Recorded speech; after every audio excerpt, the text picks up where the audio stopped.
তাহলে আমরা শুরু করছি। বাকি ছিল যে সেল ফিউশন এক্সপেরিমেন্ট আর পালস যে experiment. First cell fusion experiment, তার মানে কি, দুটো সেলকে দেখো আমরা ফিউজ করছি, তার মানে দুটো অ্যানিমাল সেল এক জায়গায় ফিউজ হয়ে যাচ্ছে। সেখানে দেখো তাহলে সাইটোপ্লাজমটা কমন হয়ে গেল, কিন্তু দুজনের নিউক্লিয়াস দুটো আলাদা আলাদা থাকলো। আচ্ছা, তাহলে এখানে কি করা হবে, ধরো এইটা একটা ফেজের সেল নেওয়া হবে আর এইটা আর একটা ফেজের সেল নেওয়া হবে। অর্থাৎ ধরো G1 এর সেল নিলাম আর S এর সেল নিলাম, বা G2 সেল নিলাম আর G1 এর সেল নিলাম, বা M ফেজের সেল নিলাম আর S ফেজের সেল নিলাম। তার মানে সেল সাইকেলে যে আমরা চারটে ফেজ পড়েছি G1S G2M, তাদের দুটো সেলকে নিয়ে ফিউজ করানোকে আমরা বলছি সেল ফিউশন এক্সপেরিমেন্ট। এটা হচ্ছে নর্মাল একটা সেল সাইকেল, G1 এর পরে S এর পর G2 আর তারপরে M, আর এটা হচ্ছে ডিএনএ কন্টেন্ট, এবং এই তিনটেকে একসাথে ইন্টারফেস বলা হয়, এটাকে মাইটোটিক ফেজ বলা হয়। তো সেল ফিউশন এক্সপেরিমেন্টস করে এটাই জানা গেছে যে সেল সাইকেল সবসময় ইউনিডাইরেকশনালি ফ্লো হয়, মানে এই দিকেই ফ্লো হবে, ব্যাকওয়ার্ড কোনোদিনও আসতে পারে না। অর্থাৎ G1 আর এসকে তুমি যদি ফিউজ করো, G1 হয়তো এসে কনভার্ট হয়ে যেতে পারে, কিন্তু এরকম কোনো দিনও হবে না ফিউজ করার পর এস G1 এ ব্যাক করবে বা G2 এসে ব্যাক করবে বা M G2 তে ব্যাক করবে, এরকম কোনো দিনও হবে না। এটা অলওয়েজ ইউনিডাইরেকশনাল ফ্লো, ঠিক আছে। সেই অনুযায়ী আমরা অনেকগুলো এক্সপেরিমেন্ট করা হয়েছে। তো ফার্স্ট এক্সপেরিমেন্ট, ধরো একটা সেল নিয়েছি যেটা G1 ফেজের সেল ছিল, তাকে ফিউজ করিয়েছে একটা S ফেজের সেল, এবং ফিউজ করানো হয়েছে ধরো কোনো ভাইরাস টাইরাস দিয়ে হয়তো, এবার দুটো সেল দেখো ফিউজ করেছে ব্ল্যাক কালার ব্লু কালার, কিন্তু দেখো দুটোরই নিউক্লিয়াস আমি গ্রিন কালার দিয়ে দেখিয়েছি, মানে এটা তো black colour along with the black nucleus, this is the green cell along with the green nucleus, এবং এটাকে ফিউজ করেছি আমরা।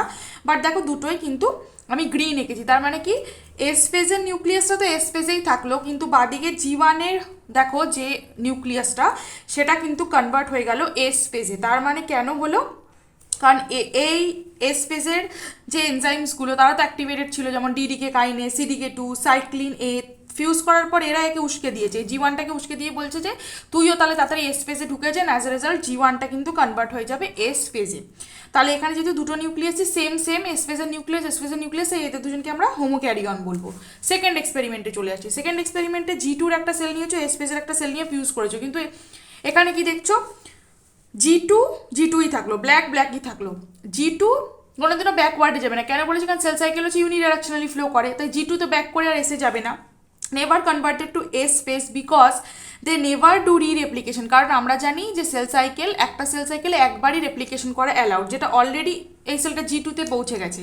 তার মানে এই সেলটার আগে এস ফেজ হয়েছিল, তাহলে সেই এস ফেজে তো অলরেডি একবার রেপ্লিকেশন করে ফেলেছে, হেলিকেজ ইনঅ্যাক্টিভ হয়ে গেছে, CDC6 আর CDT1কে জেমিনিন ধরে আটকে রেখেছে, তাই জন্য G2 কিন্তু কোনোদিনও ব্যাক ট্র্যাক করে এস ফেজে হতে পারবে না। তাহলে এস ফেজের কী হবে, এস ফেজও এস ফেজেই থাকবে, এস ফেজ কিন্তু আবার ভেবো না যে G2 ফেজে চলে যাবে, কেন, কারণ তখন স্পেস হবে, ওখানে তো আর একটা সেল নেই, ধরো তিনটে সেল আমি দেখিয়েছি, এখানে পুরো রেপ্লিকেশন হয়নি, তাই একটা স্ট্যান্ড এরকম দেখেছি, একটা স্ট্যান্ড ছোট, ধরো এখানে যে 10% রেপ্লিকেশন হয়েছে, পরের পাশের যে সেলটা সেটা ধরো 15% হয়েছে, তার পাশের সেলটা হয়তো পুরোপুরি হয়ে গেছে 98%।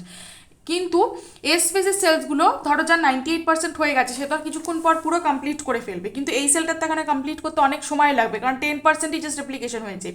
তাহলে এস ফেজের প্রত্যেকটা সেল ওয়েট করে, মানে এর যদি আগে হয়ে যায় এ আগেই G2-তে ঢুকে যাবে না, এরা ওয়েট করবে প্রত্যেকটা এস ফেজের সেল যেন নিজের রেপ্লিকেশন কমপ্লিট করে, এবং তারপরেই কিন্তু আস্তে আস্তে G2-তে ঢুকবে। তাই যদি তুমি দুটোকে ফিউজ করে দাও, এরকম ভাববে না যে এস ফেজ G2-তে কনভার্ট হয়ে যাবে, এস ফেজই থাকবে, G2 ফেজই থাকবে। নেক্সট এক্সপেরিমেন্ট একটা G1 আর একটা G2-কে ফিউজ করে দেখা হয়েছে, কোনো চেঞ্জ হয়নি, এই আগেরটারই মতো, G1ই থেকেছে, G2তেই থেকেছে, কারণ G1 ডাইরেক্ট G2-তে টপকে যেতে পারবে না, কারণ G1 আস্তে আস্তে এসে যাবে, তারপর G2-তে যাবে, সেই জন্য G1 নিজেকে কনভার্ট করতে পারেনি G2-তে, আর G2 তো ব্যাকট্র্যাক করে G1 হতেই পারবে না, কারণ আমরা পড়েছি সেল সাইকেল হচ্ছে একটা ইউনিডিরেকশনাল আলা। কিন্তু এবার দেখো ফোর্থ এক্সপেরিমেন্টে একটা এম ফেজের সেল নিয়েছো, এটা মাইটোটিক স্পিন্ডেল দেখিয়েছি, তার সাথে আইদার G1-কেও ফিউজ করাও বা G2-কেও ফিউজ করাও বা এসকেও ফিউজ করাও না কেন, রেজাল্ট একই হবে। এম ফেজের সাথে যে কোনো ফেজের সেলকে তুমি যদি জুড়ে দাও সেটাও এম ফেজে কিন্তু ঢুকে যায়, কেন, কারণ এই এম ফেজে মনে করে দেখো তোমার MPF-টা অ্যাক্টিভ, তার মানে ওই মাইটোসিস প্রমোটিং ফ্যাক্টর বা ম্যাচুরেশন প্রমোটিং ফ্যাক্টরটা এই সেলে অ্যাক্টিভ আছে, একে উস্কে দেবে তুইও এম ফেজে চলে আয়, একে উস্কে দেবে তুইও এম ফেজে চলে আয়, একে উস্কে দেবে তুই এম ফেজে চলে আয়। তো MPF of this M cell is enough to influence all this cells and as a result তুমি এম সেলের সাথে যে কোনো ফেজওয়ালা সেলকে যদি ফিউজ করাও তাহলে সে কিন্তু মাইটোসিসে ঢুকে যাবে, অ্যাজ রেজাল্ট এটাও কিন্তু হোমোক্যারিয়ন কন্ডিশন। এটা হেটেরোক্যারিয়ান কন্ডিশন, এটাও হেটেরোক্যারিয়ান কন্ডিশন, এটা আবার হোমোক্যারিয়ান কন্ডিশন। তাহলে টোটাল আমরা 4টে এক্সপেরিমেন্ট পড়লাম। জি1কে এস এর সাথে তুমি যদি মিলিয়ে দাও জি1 কনভার্ট হয়ে যাবে এসে, কিন্তু এস এসেই থাকলো, ঠিক আছে। এস জি1-এ কনভার্ট হতে পারে না কারণ cell cycle is unidirectional. Next জি2-র সাথে এসকে আমরা মিলিয়েছি, জি2 কোনোদিনও ব্যাক ট্র্যাক করে এস হতে পারবে না, তো জি2ই থাকলো। আর এস স্পেসেই থাকলো কারণ এস স্পেসের কিছু সেল অল্প রেপ্লিকেশন করেছে, কিছু সেল মাঝামাঝি করেছে, কিছু সেল পুরোটাই রেপ্লিকেশন করেছে। তো এই সেলটা এদের জন্য ওয়েট করে থাকে, সবাই যখন একসাথে কমপ্লিট করে তারপর ওরা একসাথে অ্যাজ এ গ্রুপ জি2-তে ঢোকে। তাই এও ফট করে এরা জি2-তে ঢুকে যাবে না, মানে একটা সেল জি2-তে ঢুকে যাবে না, ওয়েট করবে। জি1 আর জি2-তে ফিউজ করালে কোনো চেঞ্জ নেই, ওপরটারই মতো, জি1 মতন থাকলো, জি2 মতনই থাকলো। আর একমাত্র এম ফেজের সাথে তুমি যাকে মিলিয়ে দাও সেটাও কিন্তু এম ফেজেই কনভার্ট হয়ে যাবে। এবার জাস্ট দু রকমের কোয়েশ্চেন আছে। সো এইটা একটা কোয়েশ্চেন, দেখো এখানে কি বলেছে যে cells in S phase of cell cycle, তার মানে ধরো একটা এস ফেজের সেল সাইকেলকে নিয়েছো এবং তাকে ফিউজ করিয়েছো জি1-এর সাথে, জি2-র সাথে, এম এর সাথে। All the cells were grown in minimal media, এবং সেই মিনিমাল মিডিয়াটার মধ্যে রেডিও লেবেল করা ট্রাইটিয়েটেড মানে হচ্ছে তোমার ওই H3 যেটাকে বলা হয় ট্রিটিয়াম, তো সেটা দিয়ে তুমি থাইমিডিনটাকে, থাইমিডিন হচ্ছে একটা নিউক্লিওটাইড, তাহলে তাকে তুমি লেবেল করে দিয়েছো যাতে তুমি দেখতে পাও অটো রেডিওগ্রাফিতে। এবার বলেছে the maximal amount of freshly label DNA is likely to be obtained in S space fused cell. তাহলে বলতে চাইছে যে এই ফিউজ করানোর পর সব থেকে বেশি রেডিও লেবেলওয়ালা ডিএনএ তুমি কোন ফেজে দেখতে পাবে, and these are the options. জি1-এ দেখতে পাবে, মানে ওই যে ফিউজ করিয়েছিলে সেই জি1টার মধ্যে দেখতে পাবে, না জি2 যেটা করিয়েছিলে সেটার মধ্যে দেখতে পাবে, নাকি এম ফেজের মধ্যে দেখতে পাবে, না বোথ জি1 অ্যান্ড জি2-র মধ্যে দেখতে পাবে। তো চলো দেখি এটার সলিউশন আছে।